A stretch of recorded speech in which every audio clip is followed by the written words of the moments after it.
one of the most complicated pieces of review for the USDA is their environmental review of the project.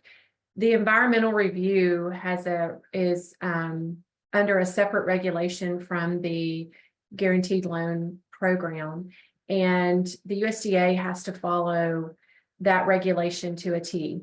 So we are very familiar, and our partners are very familiar with the environmental site assessment and the environmental report that is specifically dictated by the USDA. Where, traditional banks would get a phase one, it looks good, there's no problems.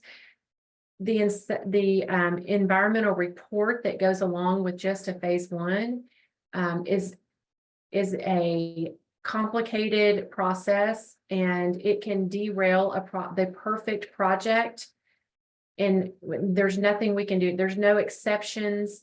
They're going to look at everything from wetlands to endangered species to cultural resources. We have to notify the tribes at times.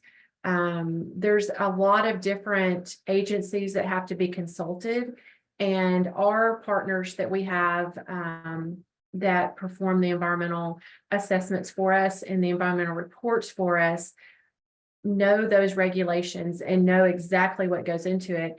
And, unfortunately, if we get an application to the USDA and the environmental is not complete under the USDA requirements, it could delay the USDA's approval of the project by 90 days.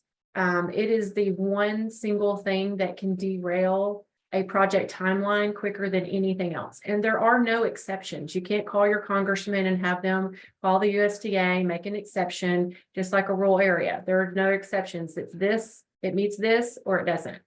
So that's very critical. And, for our timing, if we're going to do an interim loan or we're going to move towards a closing on a faster schedule, then we need for them to be able to review a complete application, a complete environmental report, and move that through their process, because the environmental reviews are not handled by the same staff as the application reviews. They have environmental specialists in every state office that handle that review and issue that approval. So it is truly one of the key pieces of information for every project. And they could actually come back and tell us that we have to do some sort of mitigation if there's a wetland or something along those lines. So we need to know that as quickly as possible. So we prefer to commission those ourselves, so we know that the USDA is going to get all the information that they need.